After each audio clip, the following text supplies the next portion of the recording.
फिर आगे है शेयरिंग कस्टमर डिमांड डाटा।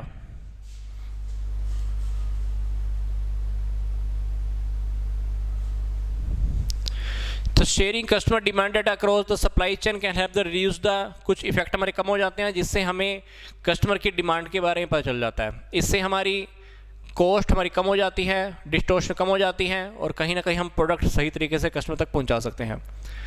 ठीक है, फिर जो भी आगे वेंडर मैनेजमेंट है, रिटेलर है, होलसेलर है, हमको उनके साथ भी मैनेजमेंट करके रखनी होती है। तो उनके साथ कोऑर्डिनेशन रखोगे तो हमारा जो प्रोडक्ट है वो कस्टमर तक बहुत आसानी से पहुंचता रहेगा।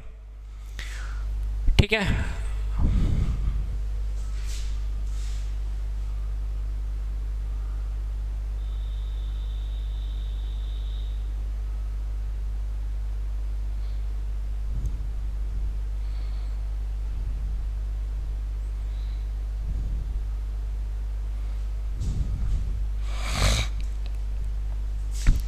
अगला जो टॉपिक है वो है integrated supply chain management. Integrated supply chain management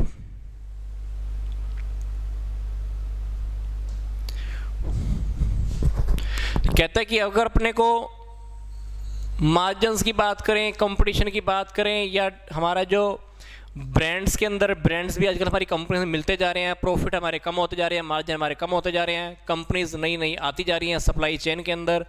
तो इसके अंदर अपने को क्या है, an integrated supply chain can be defined as an association of customer and the suppliers वो यूज द मैनेजमेंट टेक्निक्स। इसके अंदर हम मैनेजमेंट की टेक्निक्स को यूज करते हैं तो ऑप्टिमाइज देयर कलेक्टिव परफॉर्मेंस, उनकी परफॉर्मेंस को हम ऑप्टिमम कर सके in the creation, distribution, support of product, product के डिस्ट्रीब्यूशन के अंदर, क्रिएशन के अंदर और सपोर्ट के अंदर।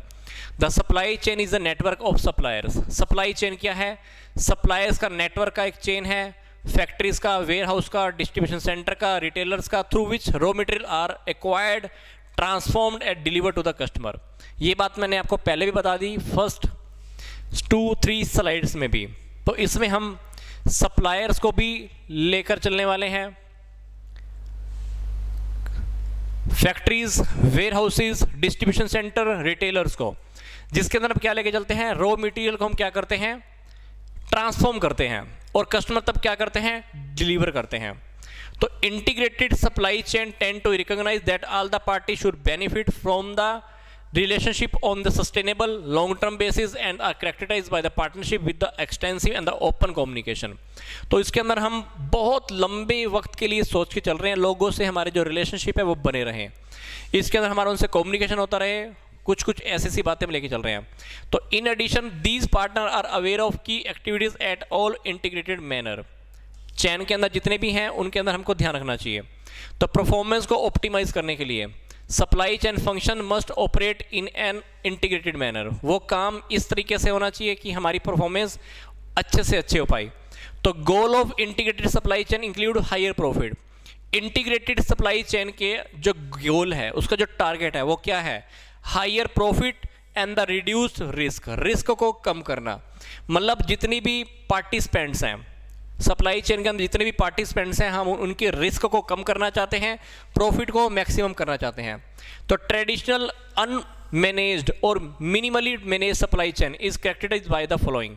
तो अगर हमारे पास अनमैनेज्ड या मिनिमली मैनेज सप्लाई चेन है, उसको हम कैरेक्टराइज करें तो कैसे होगा, ध्यान से देखें। यह है integrated supply chain. Integrated supply chain management के अंदर हमारे पास customer analysis, order fulfilment, storage, transportation, manufacturing, remanufacturing, assembling, materials management, demand and lead time management, inventory management control, purchasing and supplier partnering, customer analysis, ये सारी की सारी बातें आने वाली हैं। ठीक है, तो इंटीग्रेटेड सप्लाई चेन के अंदर adversary relationship between the customer suppliers including win-loss negotiation, slight regard for the sharing benefit and the risk, benefit risk की भी बात करते हैं, short term focus with little concern for mutual long term success, long term success की भी बात करते हैं। हमारा जो मेन फोकस होता है वो कॉस्ट के ऊपर होता है and the delivery with the little concern of the benefit, benefit की बात भी लेके चलते हैं। Communication limited, less interaction between the participants of supply chain. तो ये कहीं ना कहीं टॉपिक इस चीज़ की है, मैं आपको लास्ट में बता भी रहा था। कुछ हमारे पास अनमैनेज्ड ट्रेडिशनल या मिनिमली मैनेज सप्लाई चेन है। इसकी इन्होंने यहाँ पर कुछ कैरेक्टरिस्टिक्स बताई हैं। तो ये कैरेक्टरिस्टिक्स इन्होंने बताई है, रिलेशनशिप कस्टमर से सप्लायर्स के बीच में अच्छे नहीं है, कुछ नेगोशिएशन को लेकर है, कुछ बेनिफिट्स को लेकर है, कुछ रिस्क को लेकर है, कुछ हमारा जो कंसर्न होता है वो हमारा प्रॉफिट के ऊपर थोड़ा कम होता है, कम्युनिकेशन हमारा अच्छा नहीं है, फिर लिमिटेड कम्युनिकेशन या हमारा पार्टिसिपेंट के साथ इंटरेक्शन लेस होता है।